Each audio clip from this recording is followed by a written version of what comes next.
Bismillah, alhamdulillah, assalatu wassalamu ala rasulih Muhammad wa ala alihi wa sahbihi ajma'in. Allahumma akhrijna min zulumatil jahli wal wahm wa akrimna bi nuril ilmi wal fahm waftah lana wa ilmik wa anshur alayna khazayna rahmatik bi rahmatika ya arhamar rahimin. Assalamu alaikum wa rahmatullahi wa barakatuh. Hormatly bir tug'anдар, bugun Muhammad Said Ramazan Botiy rahimahullohning Al-Hubbu fil Qur'an, Qur'ondagi suyu degan kitabining ikinci dars. Demek, insandın bul dünyadagi eng negizgi maanilүү вазипаларынын biri ошол Кудай Тааланын ага болгон сый-урматын, Кудай Тааланын ага болгон кадырлоосун сактап калуу, Кудай Тааланын ага болгон сүйүүсүн сактап калуу. Анан Кудай Таала, Аллах Таала аны жакшы көрөт экендигин жан дүйнөсүнө сиңирүү. Анан Кудай Таала аны жакшы көрүүсүн, Кудай Таала биз жакшы көрөт экенин билдик да. Ошо Кудай Таала биз жакшы көрөт экенин билип, жүрөккө сиңирүү милдети, андан кийин аны өстүрүү. Кадимки деле өсүмдүккө суу куйганда өскөндөй, жетилгендей, Кудай Тааланын бизге болгон сүйүүсү дагы өсөт.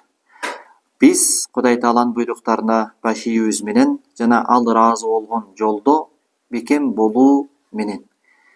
Кимде ким ошол Кудай Таала инсанды ушундай бир вазипа менен шарапаттуу кылып, бул дүйнөдө ушундай бир ыйык милдет берип жаткан болсо, ошол милдеттин үстүнөн Кудай Тааладан жардам тилөө менен чыга келсе, кандайча анын буйруктарына моюн сунуу менен, тыюларынан тыйылуу менен колдон келишинче, анда Алла Таала жалпы адамзатты ушул сый-урмат менен өзгөчөлөп сыйлабадыбы? Эми жекече Кудай Тааланын бизге болгон сый-урматына, жекече индивидуальный Кудай Тааланын бизге болгон махабатына ээ болот экенбиз. Барып Кудай Таала юхиббухум, мен аларды жакшы көрөмүн деп кабар берген адамдардын катарынан орун алып, Кудай Тааланын жакшы көргөн пенделердин катарына кошулат экенбиз.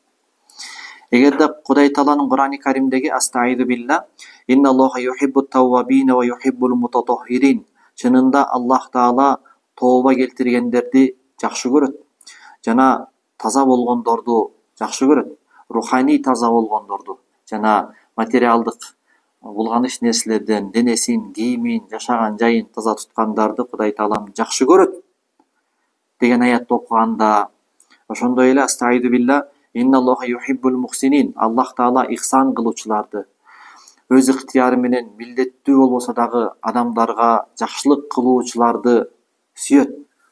Башка бир жерде астаиду билла, фа инналлаха юхиббул муттакин, Кудай Таала Кудайдан корккондорду, таква болгондорду жакшы көрөт.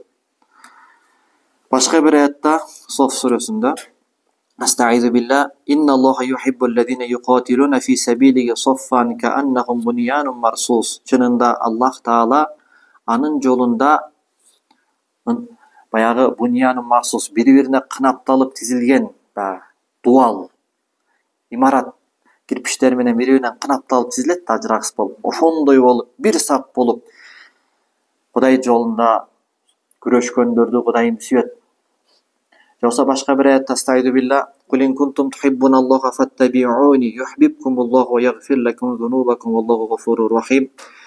Айткын, эй менин пайгамбарым, сүйүктүү пайгамбарым Мухаммад, эми элчим, Алла Таала эми пайгамбарга кайрылып жатат. Үммөттүңө айткын, эгерде силер Аллах Тааланы жакшы көрсөңөр, сүйсөңөр, анда мени ээрчигиле, ошондо Аллах силерди дагы жакшы көрөт жана силердин күнөөлөрүңөрдү кечирет. Алла Таала өтө кечиримдүү, өтө ырайымдуу зат. Жолсо ушул аятты окуганда, астаиду билла, я юхаллазина аману ма яртадда минкум ан диниги фасафа я'тиллаху биқаумин юхиббуху ва юхиббунах. Эй имандуулар, силердин араңардан ким дининен муртат болсо, динин чанып жараксыз бир динге өтүп кетсе, баптист болуп кетсе, теңирчи болуп кетсе, анда Аллах Таала силердин ордуңарга башка бир коомду, башка бир элдерди алып келип коет. Аларды Аллах сүйөт жана алар дагы Аллахты сүйө турган. Ошого окшогон аяттарды окуганда Кудай Тааланын буйруктарына моюн сунган жана Куранды Кудай Тааланын сөзү деп билген адамга бул аяттар эмнени берет? Албетте жан дүйнөсүнө ушундай бир шаттыкты тартуулайт. Анткени себеби өзүн дагы кандайдыр даражада ошол тооба келтирүүчүлөрдүн катарында деп билет, ихсан кылуучулардын катарындамын деп билет, кандайдыр деңгээлде такыбалыкка умтулгандардын катарындамын деп билет. Эгерде пайгамбардын доорунда төрөлүп калганда мен дагы артка кеденчиктебей пайгамбар менен биргеликте жогортууларга чыкмакмын деп билет. Пайгамбарды ээрчиймин деп билет.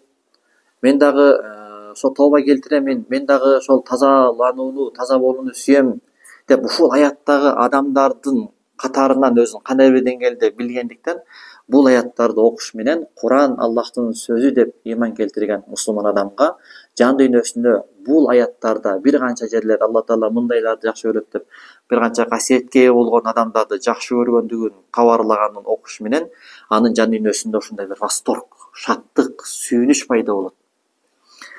Анан бул ушундай бир сыйлык, ушундай бир адамды бир сыймыктанууга түртөт. Баягы Мухаммад Саид Рамазанбути рахимахулла айтат, Дамаск, Сирия мамлекетинде ошол Алеппо, Сирияда ошол шаарда кайтыш болгон да, Сайфулла, Алланын кылычы Халид ибн Валид. Анан ошонун атынан коюлган, улуу сахабанын атынан коюлган мечит бар экен. Ошол мечитке кирип намаз окуп калдым дейт. Намаз окуп чыгып келатсам, бир дервиш дейт. Кийим эскирген, аны эч ким көңүл бурбайт дейт. Анан менин жүзүмө карап, Рамазанбути кичине мындай муңайып жүрөт го. Менин жүзүмө карап, сен эмнеге капалуусуң? Сен эмнеге кайгылуусуң? Биздин Мавлабыз барбы? Биздин эгебиз барбы? Биздин Раббибиз барбы деп ушунчалык сүйүнүп алган, биле ийин дейт. Ошондо ошол дервиштин айткан сөзүнөн мага Курандагы аят эске келди дейт. Аллаху мавлаллазина аману. Аллах ыймандуулардын, ага ишенгендердин Мавласы. Яни сүйүү менен мамиле кылып, папестеп багып, мээримин тартуулап, жашоодо бардык жашоо шарттарын түзүп берип, эртең акыретте кайрадан түбөлүктүү жашоону бере турган, жамандыктан коргой турган, аны жараткан, ага мээримдүү бир эгеси. Аллах Таала момундардын ушундай бир Мавласы, ал эми кафырлардын Мавласы жок деген аят зээнге келди дейт да. Чындап эле бул мусулманга ушундай бир шаттык, сүйүнүчтү тартуулайт. Байлыкка ээ болгондогу сүйүүдөн да бул көбүрөөк сүйүү экен да. Ошондуктан баягы роббани заттар айткан го, биз Аллах Таалага болгон жакындыктан, Аллага болгон байлануудан, дуа кылуудан, зикир кылуудан тапкан руханий лаззатыбызды мансаптагылар билгенде, биз менен кылычташып болсо дагы талашмак депчи. Демек, бул Кудай Таалага берилген чоң бир белек. Инсан ошол Аллах Тааланын берген сыйын кадырлап, андан өтүп Кудай Тааланын сүйүүсүнө жете турган болсо, бул өтө бир чоң бир бактылуулук. Анан бул жердеги Кудай Таала мен аларды жакшы көрөмүн деп кабар берип аткан пенделеринин маасум болуусу шарт эмес дейт. Бул пайгамбарларга шарт эмес, пайгамбарларга чектелген гана эмес да, күнөөлөрдөн оолак болуу Кудай Таала ушундай бир оолак кылып койгон. Пайгамбар болгонго чейин да, пайгамбар болгондон кийин да булар күнөө кылышкан эмес пайгамбарлар, анткени булар Кудай Тааланын динин жеткирүүчү өкүлү болуп атпайбы?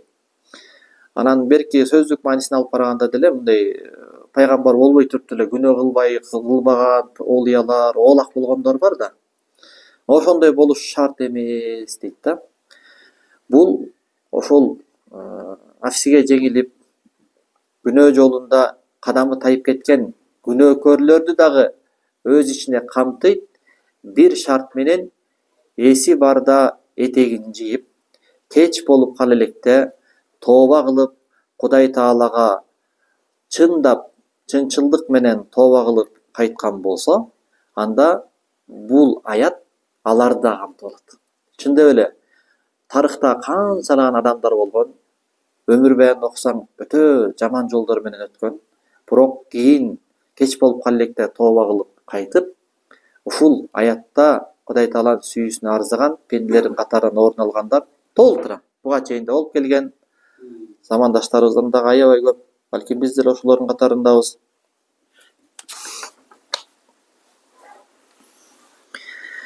Демек, инсанды Кудай Таала ушундай бир артыкчылык менен өзгөчөлөп жаткан соң,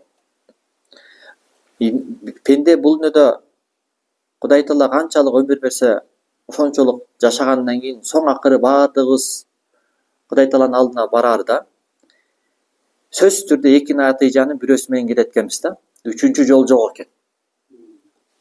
Биринчиси, же ошол Кудай Таала эзелки мезгилде эле бизге арнаган сый урматын, кадырын сактап, андан өтүп Кудай Тааланын сүйүүсүнө ээ болуп, Аллага жакын болгон эң бир периштелердин даражасынан дагы өйдө бир даражага жетип, Кудай Тааланын бир сүйгөн пенделеринен болуп туруп бул дүйнөдөн кетет экенбиз. Же болбосо Кудай Тааланын сүйүүсү биякта турсун, эң алгач биздин инсан болгондугубуз үчүн гана жалпы инсанга өзгөчөлөнүп берилген Кудай Тааланын сый урмат кадырынан дагы кетип, айбандык даражага түшүп, балким андан дагы төмөн даражага түшүп, ушундай бир утулган абалда, банкрот болгон абалда кетет экенбиз. Бул тууралуу Кудай Таала Куранда ошончолук сый урматка бөлөгөндөн кийин ал инсан тежиктиги менен, атеисттиги менен, айтор бир канча себептерден улам төмөнгө түштү. Натыйжада биз аны эң төмөнкүлөрдүн төмөнүнө кайтардык деген аят ишара кылып тургандай. Же болбосо башка бир аятта Ароф сүрөсү 179 аят. وَلَقَدْ ذَرَأْنَا لِجَهَنَّمَ كَثِيرًا مِنَ الْجِنِّ وَالْإِنسِ لَهُمْ قُلُوبٌ لَا يَفْقَهُونَ بِهَا وَلَهُمْ أَعْيُنٌ لَا يُبْصِرُونَ بِهَا وَلَهُمْ آذَانٌ لَا يَسْمَعُونَ بِهَا أُولَئِكَ كَالْأَنْعَامِ بَلْ هُمْ أَضَلُّ أُولَئِكَ هُمُ الْغَافِلُونَ. Чындыгында биз жаханнамга, тозокко көптөгөн жиндери жана инсандарды жараттык. Ылайыктуу болду өздөрү. Алардын жүрөктөрү бар, бирок акыйкаттары эч түшүнбөйт, түшүнгүлөрү келбейт. Алардын көздөрү бар, акыйкаттарды эч бири көрбөйт. Алардын кулактары бар, акыйкаттарды эч бири укпайт, уккулары келбейт. Алар мал сыяктуу, жок, алар малдан дагы бетер. Жана дал ошолор кайдыгерлер деген аятта кабар берип жаткандай, инсан экинчиси, ошол экинчи жагы сый урматынан дагы куру калып, Кудай Тааланын жазасына туш болуп, айбандык даражадан дагы төмөн түшүп кетет экен да. Демек, бул дүйнөдөн өтөөрдө инсан же жанакы биринчи вариант менен узайт экен бул дүйнөдөн, же экинчи вариант менен узайт экен. Ошондой эле инсандын бул дүйнөгө келип анан кылган аракети болбостон алдын эле Кудай Тааланы инсан болгондугу үчүн сый урматка бөлөгөндүгүн кабар берип жатат. Дагы ошондой Кудай Тааланын бир урматы бар экен. Ал Кудай Тааланын бизге берген чоң бир белеги, бизге фытрат берген экен. Фытрат деген ошол таза табиятыбыз менен төрөлөт экенбиз да. Фытрат таза табиятыбыз менен. Дагы тереңдеп киргенде Алла Таала Кур'ан-ы Каримде «Аласту би роббикум», мен силердин эгеңер эмесминби, жаратуучуңар эмесминби деп Кур'ан-ы Каримде кайрылат го. Тиги Ал-Мисак, бизде кыргыздарда качантан бери мусулмансың десе, Ал-Мустактан бери мусулманмын дейт го. Бул дегени баягы кичине бурмаланып кетти. Ал-Мисак, мисак деген убада деген сөз да, убадалашуу деген сөз. Алла Таала Кур'анда кабар берет, ошол адам заттын белинен кыяматка чейин келе турган алардын рухтарын чимелидей жайнатып туруп, анан ошол рухтарга, рух ааламында Алла Таала өзүн тааныттырган. Өзүнүн улуулугун, сулуулугун, кудуреттүүлүгүн көргөзгөн. Рухтар Кудай Таалага ашык болгон, аны тааныган, ортодо договор түзүлгөн. Эми силерди бир сапарга аттандырам. Ошол сапарда денеге кийгизем, дененин ичинде камаласыңар. Анан ошол жерге барганда милдетиңерди аткарасыңарбы? Мени Кудай деп таанып, кулчулугуңарды өтөйсүңөрбү дегенде аласту би роббикум дегенде бала, дал ошондой деп убада берген. Ошол рухтун архивинде бар. Биздин рухубуздун архивинде бар. Кудай Таалага ошол убада берген нерсечи. Ошол адам таза табияты менен төрөлөт экен дагы, пайгамбар хадисте айтат: "Куллу мавлудин юлад алал фитра". Ар бир ымыркай ошол Ал-Мисакта берген таза табияты менен, ошондогу келишим менен, фытрат менен төрөлөт. Анан ата-энеси имма юхаввиданиги же жөөт кылып салат чөйрөсү. ау юнасироники же насрони кылып салат, христиан кылып салат, ау юмаджисаники же отко сыйынган бир мажуси кылып салат. Силер жаңы туулган музоонун денесинен бир айып көрдүңөр беле? Дал ошондой айыпсыз таптаза фытрат менен төрөлөт дейт да. Дал ошондой Кудай Таала инсанга дагы бир белек берген, бизге төрөлгөндөр ката бизге фытрат. Астагфирулла. Фaqi вajha lid-din hanifa. Жүзүңдү Кудай Тааланын динине ага эч кимди шерик кошпой, таухидти карманган абалда Кудай Таалага жүзүңдү бургун. Ар нерсеге сыйынбай, бир Кудайдын өзүнө сыйынып, ла иляха иллаллахтын негизинде жүзүңдү Кудайга бургун. Фитратуллахи лати фатаран-наса алейха. Кудай Таала адамзаттын бардыгын ошол Алланын фытратында жараткан. Яни таухидтин фытратында жараткан. Шариаттын таза табиятында жараткан. Эгер тек койсоң, ошол эч кимге шерик кошпой бир Кудайды таба тургандай бир таризде жараткан, кийин эле чөйрөсү жолдон буруп кеткен да. Ла табдила ли халкилла. Алла Тааланын жараткан жаратыгында эч бир өзгөртүү жок. Алла Тааланын мыйзамдарын өзгөртүү жок. Залика динул каййим валакин аксарун нас ла я'ламун. Демек фытрат тууралуу айтып атат Алла Таала. Эми ошол фытратты адам бул дүнөдөн өтүп атканда дагы кандай эле өтүп атканда эки багыттын бирөөсү менен кетет дебедикпи? Же ошол Кудай Таала эзелден берген, ага берген сыйырматты колдо кармап, аны өстүрүп, махабат даражасына жеткизип, Кудай Тааланын сүйгөн пендеси болуп кетет бул дүнөдөн. Же Кудай Тааланын эзелке берген сыйынан да кур калып, махабат биякта турсун. Айбандан төмөнкү даражага түшүп, кор болгон абалда кетет. Ошондой эле Кудай Таала берген ошол фытратты менен алып жүрөт да жан дүйнөсүндө. Акыретке узаарда тоже эки варианттын бирөөсү болот экен да. Же биринчиси ошол ыйман фытратын Кудай Таалага төрөлгөндө эле берген. Ошону сактап калыш менен кетет экен. Сактаганда кантип сактайт экен аны? Ойлонуу менен, Алла Тааланын ааламга, акыйкатка, чындык тууралуу мындай объективдүү ой жүгүртүү менен.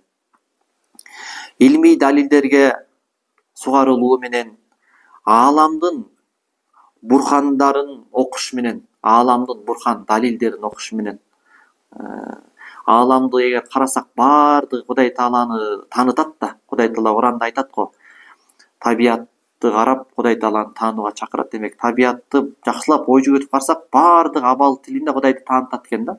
Мисалы, мына аба, мына аба атомдордон турат. Атом ичинен кайра нейтрон, протондордон турат. Алар ичинде дагы электр бирдемелери бар. Дагы биз түшүнбөгөн бир нерселер бар. Атом ушунчалык майда, бир куб сантиметр жерде, кандай жакы абадан канттай болгон аралыкта 5 миллионго 5 миллионду көбөйтсө канча атом болот? Ошончо сандагы атомдор бар экен. Ошол атомдор аркылуу менин сүйлөгөн сөздөрүм сиздерге жетип атат. Чаташпастан жетип атат, үзүлүп калбастан жетип атат, жылуулук өтүп атат атомдор аркылуу, жарыктык өтүп атат, нур өтүп атат. Бул өзү абал тилинде айтат да, мен колум, бутум жок бир мунжу болсом, көзүм көрбөсө, кулагым укпаса, сезимдерим жок болсо, ученый болбосом, бул ааламдын баарын илимин камтып ала тургандай бир кудайлык илимим жок болсо, муну мен кылбай элемин. Муну Алла кылып атат деп абал тилинде бизге аба уже Кудай Тааланы таанытып атат. Мисалы, Саид Нурси рахимулла айтмакчы, балык шаарына бирөө келип ал дейт деген бирөө. Аппарак болгон бирөө келип алып эле бүтүндөй балык шаарынын тургундарын 40-50 миң адамды шаардын четине алып чыгып алып эле мажбур түрдө иштетип атса, бир ишке салып. Автоматтык түрдө билебиз да, бул жалгыз колунан иштесе келбейт болчу, бул тети бийликке таянып атат, падышанын буйругуна таянып атат деп автоматтык түрдө билгенде эле мынау татаал нерсени бул кыла албайт да. Үндүн өтүп баруусу толкундар аркылуу, жылуулуктун, энергиянын өтүп атуусу, мунун баардыгы. Бул атом бул билбейт да муну. Колунан иштесе келбейт да бул. Демек, бул абал тилинде айтып атат, Алланын улуулугун көр деп, ошентип неметсе, бул аалам табият Кудай Тааланы таанытат экен да. Ошолорго ой жүгүртүү менен, анан аларды түшүнгөндөн кийин Кудай Таалага анан сүйүү менен Кудай Таалага кайрылуу, Кудай Тааланын айбыгы, Кудай Таалага таазим кылып, ошентип анан бул дүнөдөн өткөндө баягы төрөлгөндөгү фытратын Кудай Таалага моюн сунуунун кийимин кийгизип, Кудай Тааланын өкүмүнө баш ийүүнүн жана анын салтанатына моюн сунуунун кийимин кийгизип туруп ошол фытратын сактап анан өтүп кетет экен да. Экинчиси болсо тескерисинче ошол фытратты дагы көз жазымда калтырып өткөндөр болот экен, Кудай сактасын. Андан жүз буруш менен кантип ошол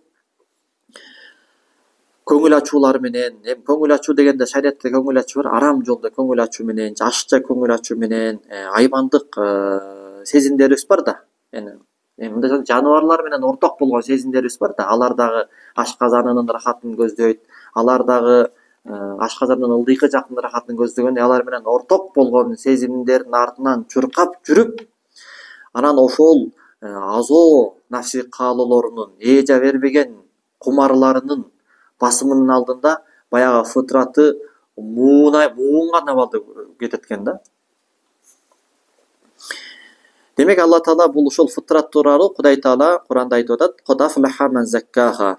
Чындыгында жан дүйнөсүн тазкия кылган, тазалаган адам бактылуу болду, кутулду, ийгиликке жетти. "Ва код хаба ман дассаха", аны булгаган, аны акысын бербеген адам зыян тартты деп атат.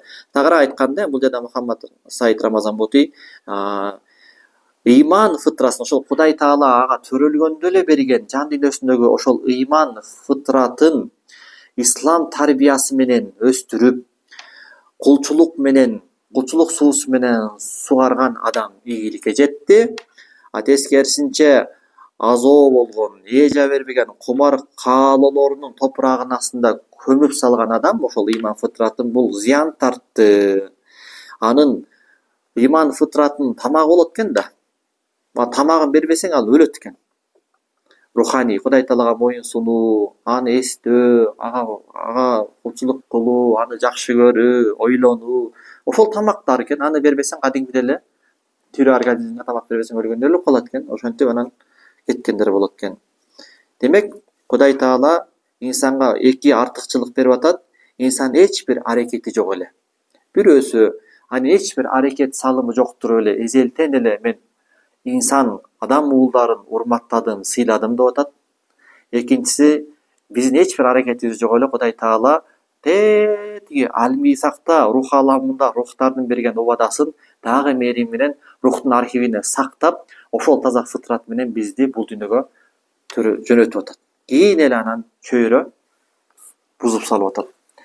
Кандай бактылуу ошол адам, ушул Алла Тааланын эки чоң белегин кадырлап, сактап, анын талап кылган азыгын берип өтө турган болсо, канчалык жоготуу, бактысыздык ошол адамга бул эки Кудай Тааланын сый урматынан жүз буруп, жашоосундагы өтө бир кымбат болгон эки белектен баш тартып, ал экөөнү өзүнүн ошол жалындаган аймандык кумар каалоолорунун, нафси каалоолорунун жүргөмүштөрүнүн желеси менен желелеп салган адам канчалык бактысыз, жоготуу дейт.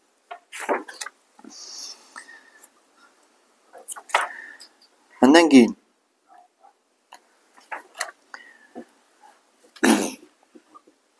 эми мусулман адам баягы Кудай Тааланын берген сый урматында биздин салымыбыз жок. Анан Кудай Таала бизди жакшы көрүүдө биздин өзүбүздүн аракетибиз болот экен да. Ошол Кудай Таала бизди жакшы көрүүсүнө биз аракетибиз менен жететкенбиз. Анан кандайдыр үнүдө аракет кылып, жакшы амалдарды кылып, Кудай Тааланын сүйүүсүнө арызгандан кийин биз кимдир бирөө чечкиндүү түрдө Кудайым мени сүйөт дегенге укугу барбы дейт да. Десе ооба дейт. Инсан эгерде исламында садык болгон болсо, исламында садык кыргызча эле сөз, чынчыл болгон болсо, анан ушул өз хуббул каспиден үлүшү болгон болсо, яни Аллах Таала мени жакшы көрөт экен деп жакшы көргөнүн билип, ага кайра сүйүү менен жооп берсе, анан Кудай Таалага исламга хидаят кылса, анан исламга жолдосо, ошол исламда садык болуусу, чынчыл болуусу далил дейт, аз болсун, көп болсун, Аллах аны жакшы көрөт экендигине. Аллах сени жакшы көрбөгөндө сени исламга хидаят кылбайт болчу дейт. Аздыр көптүр Кудай Таала сени жакшы көрөт. Бул далил дейт. Анан Кудай Таала ошол сени жакшы көрүүсү ошонун счетчиги болот экен. Счетчигинин жанакы немеси болот го. Көргөзгүчүчү. Шкаласы өсүп болуп турат экен. Ыйманыңда сен хакыйкый бекем болгон сайын, ыйманыңда акыйкатты дагы бекемирээк орноткон сайын, жана Кудай Таала болгон кулчулук сапарыңды дагы илгерилеткен сайын, анын буйруктарын аткарып, тыйыларынан тыйылган сайын, Кудай Таала мени көрүп турат деген сезимди алып келиш үчүн Кудай Тааланы эстеген сайын, зикирди көбөйткөн сайын, ошол Кудай Тааланын сага болгон сүйүүсүнүн шкаласы өсүп барат дейт. Буга далил пайгамбарыбыздын сөзү саллаллаху алейхи вассалам хадиси кудси. ولا يزال عبدي يتقرب إلي بالنوافل حتى أحبه فإذا أحببته كنت سمعه الذي يسمع به وبصره الذي يبصر به ويده التي يبطش بها ورجله التي يمشي بها. Бул хадисте Абу Хурайра радиаллаху анху риваят кылган, имам Бухариде келген хадис экен. Бардыгыбыз даватта жүргөндө, талимдерде бул хадисти укканбыз. Алла Таала айтат: "Пендем мага нафил ибадаттар менен жакындай берет, аягында мен аны сүйөм" дейт. Мен жакшы көрүп калганга чейин пендем мага нафил ибадаттар менен жакындай берет. Качан мен аны жакшы көрүп калганда, мен анын уга турган кулагы боломун, көрө турган көзү боломун, кармай турган колу боломун, баса турган буту боломун деп. Демек ушул хадисте пенде исламда, иманда илгерилеген сайын Алла Тааланын ага болгон сүйүү шкаласы көтөрүлөт экендигин ачык кабар берип жатат. Эми сен балким сурашың мүмкүн дейт. Эмне себептен бул жерде Кудай Тааланын сүйүүсүнө жетүүдө нафил ибадаттар аркылуу айтылып жатат? Ошол Кудай Тааланын сүйүп сени жакшы көрүп калуусунун мастары, булагы бул нафил ибадаттар экендиги айтылып жатат. Болбосо парз ибадаттар нафил ибадаттардан кадыр эсе маанилүү го дейт. Анын сыйлыгы да көбүрөөк го. Парздар менен жакындаса деп айтса болбойт беле деп суроо беришиң мүмкүн дейт. Жооп дейт: парз ибадаттарды өтөөгө көбүнчө жазадан болгон коркуу түртөт экен да. Жазадан болгон коркуу түртөт экен дагы. Анан аны кылбай койсоң, анын артынан бериле турган жазаны ойлоп, ошол кой кутулайын деген бир ниет менен кылып коет экен да. Ал эми нафил ибадаттарга жана аны көбөйтүүгө болсо коркуу түртпөйт экен. Анткени себеби нафил ибадаттарды таштап салсаң жаза жок да. Нафил ибадаттарды кылбай койсоң жаза убада кылынган эмес да. Кылсаң сооп, кылбасаң күнөө жок. Демек нафил ибадаттарды көбүрөөк кылып атасың, а билесиң аны кылбай койсоң эч кандай спрос жок. Демек сен Кудай Тааланы жакшы көргөн үчүн кылып жатасың. Бул Кудай Таала болгон жакындоо, анын сүйүүсүнө арзыш. Ошондуктан бул жерде кутула жаздаш кылыш менен сүйүүсүнө жетейин деп кылган айырмасы асман менен жер дейди. Анан кийин ошол бир аялды риваят кылышат. Бул аял неге тарыхтан окусак аты менен дагы айтылынат, бирок бул жерде мындай мачхул белгисиз түрдө алып келип коюптур. Солих бир аял өткөн тарыхта. Бир үйдө кызматчы болгон. Балким күң болгондур. Илгерки убакта күңдөр көп болгон го. Анан анын түн ичинде сөз тахажжуттан үлүшү бар болчу экен. Анан күндөрдүн бир күнүндө баягы аялдын намаз окутуп саждада Кудай Таалага дуа кылып атканын кожоюну угуп калат экен. Караса мындай деп дуа кылып атыптыр: Аллахумма инни асалука би хуббика ли ан тукримани би мазидин мин тaqwa. О жараткан Алла, сенин мага болгон сүйүүңдүн урматына мага такыбалык бер, ийгилик бер деп дуа кылып атыптыр. Тоготер жери сенин мага болгон сүйүүңдүн урматына деп атат да. Баягы аял намаз окуп бүткөнчө баягы кожоюну ушунчалык айтпасамбы, бултур эмес сүйлөп кой деп күтүп туруптур да. Анан баягы аял дуа кылып намаз окуп бүткөндөн кийин кожоюнунан: "Эй, каяктан билесиң Кудай Таала сени сүйөт экениңди? Чечим чыгарабсың го мага болгон сүйүүң урматына" деп. Тескерисинче: Аллахумма инни асалука би хуббилак. Сага болгон сүйүүм урматына мен сени жакшы көрөм го Кудай. сага болгон ошол махаббатым урматына деп сурабайсыңбы десе, баягы аял жооп берген экен: кожоюн, эгерде Кудай Таала мени жакшы көрбөгөндө түн ичинде мени тахажжудка тургузбайт болчу. Кудай Таала мени жакшы көрбөгөндө алдына ушинтип жалбарытып, чөгөрөтүп дубага кылдыртпайт болчу. Кудай Таала мени жакшы көрбөгөндө бул жалбарууну мага насип кылбайт болчу деп атат. Айтамын дейт, аз да болсо биз ушундай деп айта алабыз. Аз да болсо биздин акыбыз бар ушул нерсеге. Кудай Таала бизди жакшы көргөндүгүн акылыбыз менен билип, жүрөгүбүз менен сезип, шаттыкка бөлөнгөнгө акыбыз бар дейт. Кудай Таала бизге берген, анткени Кудай Таала бизге исламды берип урматтады дейт. Эгер Кудай Тааланын бизге болгон бир аз сүйүүсүнөн үлүш болбогондо, анда бизге ыйман неаматын бербейт эле, ислам неаматын бербейт эле дейт. Алла Тааладан анын айкөлдүгүнөн дагы ашыртып берүүсүн, дагы көбөйтүп берүүсүн сураймын дейт. Буга чейин демек инсан сүйүү деген эмне деген темада сөз болду. Анан Кудай Тааланын инсанга болгон махаббаты, сүйүүсү тууралуу кеп болду. Эми инсандын Аллах Таала болгон махаббаты тууралуу кеп болот. Кандай эле Кудай Тааланын пендеге болгон махаббатындай эле пенденин Аллага болгон махаббаты болот экен. Бул тууралуу Куранда да айтылган. Инсандын рухунун тетиги тереңинде, инсандын руху бир шаар болгон болсо, ошонун тетиги көчөлөрүндө Аллага болгон сүйүү инсандын рухуна коюлган экен.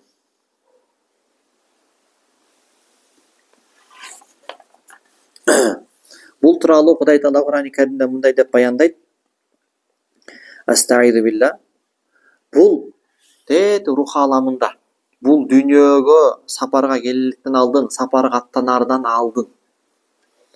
Баягы падыша аскерлерди бир жерге жөнөтөрдөн алдын бүткүл азыгын берип, жол азыгын берип, кетүүнүн жол жобосун айтып, анан кетиргенде Кудай Таала дагы тетиги улуу ааламдан, рух ааламынан аны жер деген бир төмөнкү бир дүйнөгө түшүрүштөн алдын Кудай Таала инсандын рухуна өзүнүн махаббатын сиңирип, өзүнүн улуулугун таанытып, мойнуна алдыртып, убадасын алып, анан жөнөткөн экен да. Бул тууралуу Араф сүрөсүнүн 172 аятында Астаизу билла ва иза хаза раббука мин бани адама мин зухурихим зуррiyatahum ва ашхадахум ала анфусихим аласту би раббикум қалу бала шахидна ан тақулу яумал қиямати инна кунна ан хаза гафилин. Эстегин ошол убакытты, ошол заманды, сенин эгең адам баласынан, алардын белдеринен, алардын кыяматка чейин келе турган бардык урпактарын чыгарып, аларды өзлөрүнө каршы күбөлүккө өткөрдү. Өзлөрүнө каршы. Yani эртең күнү өзүң күбөлүк өтсөң, эртең күнү сен өзүң күбөлүк өтпөдүң белең дегенде эчтеке дей албайсың, ооба дейсиң да. Аласту би роббикум, мен силердин эгеңер эмесминби? Алар айтышты, дал ошондой, сен биздин эгебизсиң. Биз күбөлүк беребиз огудай. Күбөлүк бердик өткөн чак менен. Моюндадык, күбөлүк бердик, сен биздин эгебизсиң. Алла Таала айтып атат, бул кыямат күнү биз кайдыгер болгонбуз. Бизге эч кандай бир белги берилген эмес, айтылган эмес, билген эмеспиз деп чанып кетпеңер үчүн деп атат да. Эми бул жерден сен мындай деп айтышың мүмкүн дейт. Албетте, бул жерде эми Куран кыска нуска да, бул жерде сөзмө сөз уккан киши чогултуп туруп эле, жаратып туруп эле, мен сен эгеңерминби? Ооба, болду. Рамазан Бутай айтат, айтор, бул жерде Кудай Таала рух аламында рухтарга өзүн тааныттырган, өзүнүн улуулугун окуттурган, көргөзгөн, кудуретін көргөзгөн. Айтор, рухтар Алла Таалага ашык болгон. Рухтар Алла Таалага ашык болуп, Кудай Таалага лаппай деген, кулчулугумга даярмын деген. Анан ошентип анан бул дүйнөгө келдик. Кимдир бирөө суроо бериши мүмкүн дейт. Эй, менин зээнимде, акылымда эсте жок ал. Билбейм. Балким өтө көп убакыт болгон, мен унутуп калганмын. Деп ушундай бир кызыктай суроону бериши мүмкүн дейт да. Десе буга жооп мен кыскача кылып айтып атам да. Маанилүү эскертме. Бул китеп Курандын жана хадистин алкагында жазылып атат да. Куран хадис мojиza да. Ага эч бир акын тең тейлеше албайт. Анан Мухаммад Сайт Рамазан Бөтө өзү дагы өтө кызыл тилдүү адам болгон. Мунун эмгегинин которуп бериш менен 40тан бирин дагы жеткире албайм да. Ошондуктан мындай кыскачалап айтып атам. Эгер сөзбө сөз которо турган болсок, мааниси эме жеткире акысын бере которо албайбыз. Анан айтып атат, бул жерде рух аламы болуп атат дейт. Ал убакта сенин денең жаратыла элек болчу дейт. Ал убакта сенин денең жаратыла элек болгондон кийин, албетте денеңдеги мээң дагы жаратыла элек болчу дейт. Мээң жаратыла элек болгондон кийин, мээңдеги түшүнүү, кабыл алуу, жаттоо, элестетүү, кыялдануу, бул сезимдер дагы жаратыла элек болчу дейт. Демек, ошол албисактагы рух аламындагы Аллах менен рухтардын ортосундагы болгон таанышуу, баарлашуу, макулдашуу, убада келишимдер эмненин архивинде сакталган дейт? Рухтун архивинде сакталган дейт. Рухтун архивинде сакталгандыгына далил адам кандай абалда болбосо дагы бир күчкө таянат эмеспи? Мен деген атеисттер дагы тупикке такалганда, о Кудай, жардам бере көр дейт эмеспи? Рух белгисиз кайыптагы бир күчкө таянат. Кайыптагы бир мээримдүүлүктү күтөт. Кайыптагы бир жардамды күтөт. Кайыптагы бир түбөлүктүү бир затка ашыктык рухта бар. Муну жашоодо ыймандуулар эмес миллиардтаган атеисттер айтып берген, Канчалык атеисттер кыйынчылык абалга түшүп болгондо кудайлап ошол рухундагы бирөөнү издеп анан ыйманга кайткан.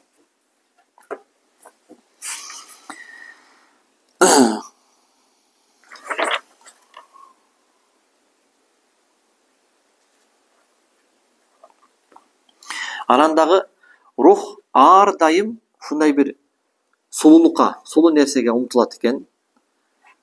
Албетте чыныгы сулуу болгон зат бир гана Алла Таала. Ал рух сулуулукка, кемелдикке, кемчилиги жок бир нерсеге умтулат экен да, ошону сүйөт экен да. Чыныгы сулуу болгон бул Аллах Таала да. Түбөлүктүү болгон нерсеге умтулуу, нерсени сүйөт экен рухчу. Анан ошол Кудай Тааланын түбөлүктүүлүгүнө болгон сүйүүсүнөн, анын сулуулугуна болгон сүйүүсүнөн адашып кеткен болсо, ошону уже нерселерден издей баштайт экен. Түгүлү Саид Нурси рахимахулла айтат, адам макулукту сүйөрдө өзү билбеген абалда самовнушение кылып, ошол макулукка өзү билбеген абалда ушул түбөлүктүү деген сезимди берип туруп, анан сүйөт экен. Мисалы, бут кийим сатып алып атсам, мисалы, анан сатуучу чынчыл болсо да, бул Кытайдын эң жаман производствосу. Бир 2 айга жетпей жыртылат десе, сүйбөйсүң да. Албайм деп коесуң да. Бирөөдө мактап, бул турецкий, бул чистый кожа, буну 10 жыл баса кийесиң. Андан кийин балаң өтөт. Десе, ал уже 10 жыл дегенде сен 10 жыл унутасың да, уже түбөлүктүү экен дейсиң да, ошону сүйөсүң, анан аласың да. Махаббатыңды бересиң, анан аласың да. Ошондой экен адам бир нерсени өзү билбеген абалда бул постоянно, бул туруктуу, көпкө чейин деген. Бул каяктан келип атат? Кудай Тааланын түбөлүктүүлүгүнө болгон сүйүүсүнүн остаткалары дейт да. Анан ошол рухундагы ошол нерсесин унтуруп койгон нерсе нафсис экен да. Рух улуу ааламга умтулат экен. А нафси болсо жер бетиндеги жыргалчылыктарга умтулат экен. Кудай Таала Кахф сүрөсүндө айтат го: "Ва инна жаална ма алал арди зинатан лаха линаблувахум айюхум ахсану амала." Биз сыноо кылып, бул жер бетиндеги нерселерди адамга өтө зыйнаттуу кооз кылып койдук, аны сынаш үчүн деп атат да. Анан ошол төмөнкү жердеги сулуулуктарга нафси умтулат экен. Рух болсо улуу ааламга умтулат экен. Анан ушул жерде ислам тарбиясы болбой калса, ыйман нематынан куру жалак калган болсо, ислам белегинен куру жалак калган болсо, чөйрөсү жаман болгон болсо, анда баягы кумар каалоолору үстөн келип, анын азык түлүгүн көбүрөөк бергендиктен, ага басым жасагандыктан руху нафсисине жеңилип калат экен. Руху нафсисине жеңилип, кандайдыр бир деңгээлде ошол рухундагы ошол нерселерин күңүрттүк берет экен. Желе басып калат экен, чаңдап калат экен, алсырап калат экен да. Бирок Кудай Таала мээрими менен баягы инсан түз туура жолго келип кала турган болсо, ал кандайча ошол ыйманга келип кала турган болсо, анан Куранда айтылгандай тазкияны баштаса, жан дүйнөсүн ошол Кудай Тааланы эстөө менен, аны таануу менен сугарып, тазкия кылып баштаса, акырында кайра рух өзүнүн азыгын алып, күчтөнүп, анан нафсисин жеңип, анан кайрадан жанакы рухтагы немесин, ошол фытратын кайра калыбына келтире алат экен да. Буга далил жашоодо канчалыган адамдар эң үлгү эмес, мындай бир ибарат боло тургандай жашоо образдарын өткөзгөн, жаман жагынан, күнөө дегенде, бузукулук дегенде, баланча дегендейчи. Бирок ошолор кийин Алланын мээри менен хидаятка кайткандан кийинки абалы кандай болгон? Улуу макамдарга жеткен, Абдулла ибн Мубарак табийиндер, мисалы, Фудайл ибн Ияз, булар кандай адамдар болгон? Бирөө музыкант болгон, бирөө каракчы болгон, бирөө зынага барып койгон, бирөө арак ичип койгон. Малик ибн Динар мисалычы. Кандай болгон, Нафсисинин кумар каалоосуна берилип кетти. Байкуш руху муну өлөйүн эле деп калды. Кийин хидаятка келди. Кандай макамдарга жетишти. Кыяматка чейин келе турган үммөткө олия болуп кетти. Олия болушту да. Олиялардын дагы олиясы болуп кетишти да. Бүгүнкү заманда деле окуй турган болсок, мисалы Халид Эртурул деген жазуучу бар. Азыр тирүү. Ошол адамдын Айсел деген чыгармасы бар. Түркиялык.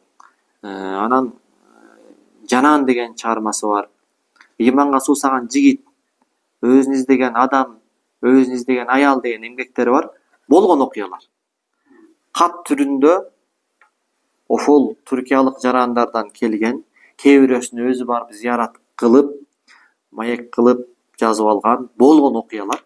Алардын өткөн чакта наркотика, арак, бузукулук, зына, кумар каалоонун сазына батып, ошол жерде менин бактылуулугум, ушул жерде менин рахатым деп жүргөн адамдар болгон. Кийин Кудай Таала ыймандуу адамдарын себеп кылып, бир мугалимди себеп кылып, бир сопуну себеп кылып, бир даватчыны себеп кылып, бир китепти себеп кылып, ыйманга келгенден кийинки абалын көрсөң, кандай эле тигил адам түндөп дискотекада жүрүп рахат алгандай, бул түнү бою намаз окуп рахат алат. Кандай эле тиги бузуку жолдордо арак ичип рахат алгандай, бул ачкы болуп Кудай Таалага орозо кармаш менен руху жай алган. Ошол образдарын көрсөң, асман менен жердей айырмак өтүп кеткен да. Бул эмнеден кабар берет? Бул алида болсо алардын рухтарында ошол Кудай Таалага болгон махаббат сүйүү болгон да, болгону нафсинин жөргөмүшүнүн желеси менен желилеп салган, нафсинин чаңдары менен булгап салган, бирок калдыгы калган. Кийин ошону өстүрүп кайра гүлдөтүп алды деген сөз да. Мына ушул нерселер далил болот адамдардын рухунда Кудай Таала болгон сүйүү коюлган.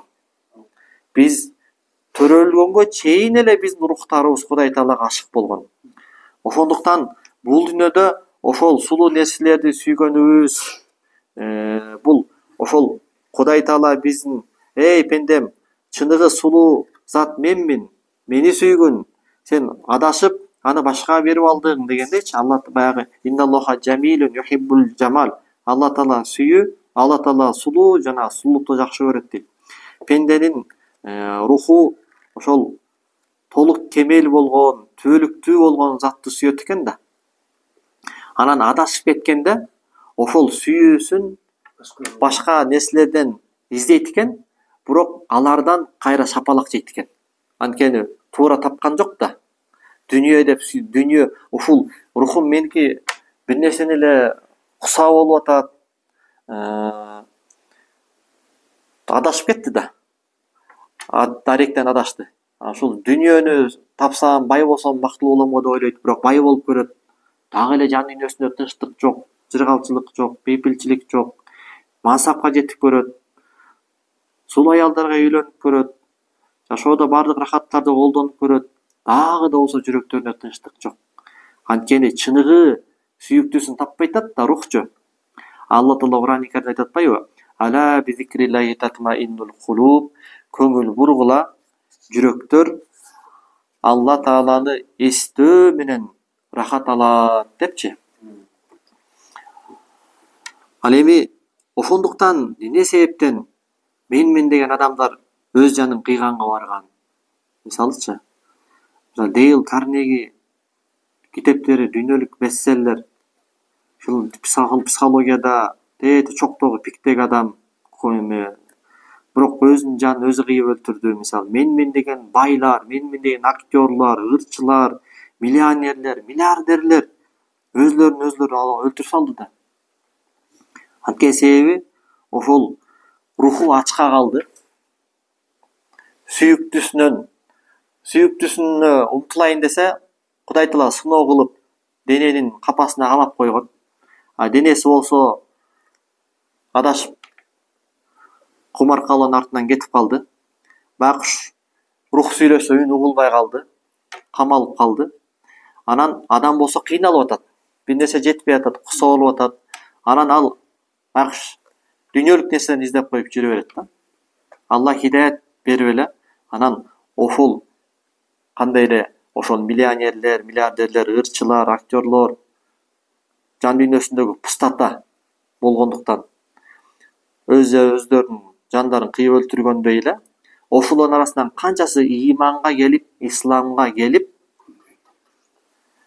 анан алар айткандары бар да, бул дүйнөлүк лаззат, руханий лаззатка эч тең келбейт дейт да.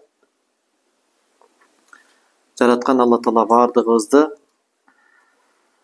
Мухаммад Саид Рамазан Бути насыят кылып айтмакчы, Кудай Таала сени жакшы көрүп атат, жакшы көргөндүгүнүн белгилерин, каттарын сага жөнөтүп атат, сага түрлүү нематтарды берүү менен. Муну билген соң сен дагы эмнеге Алла Таалага сүйүү менен жооп бербейсиң дейт. Аягында ошол пайгамбарыбыз дуа кылгандай, Аллахым, Алла Таала бизге өзүнө карата махабат насип кылсын, пайгамбарына карата махабат насип кылсын, Алла ыраазы боло турган, Аллахтын сүйүүсүн жеткире турган амалдарга карата махабат насип кылсын. Жана хубба амалин, хубба ман янфауни хуббу индак. Ушундай адамдарды жакшы көрүүнү насип кылсын. Ал адамдарды жакшы көрсөк, бизге Кудай Таала дүйнө акырет пайда бере турган адамдарды жакшы көрүүнү насип кылсын. Алла ыраазы болсун. Субханак ва бихамдик ашхаду ан ла илаха илля анта астагфирука ва атубу илейк. Бирахматика я архамар рахимин.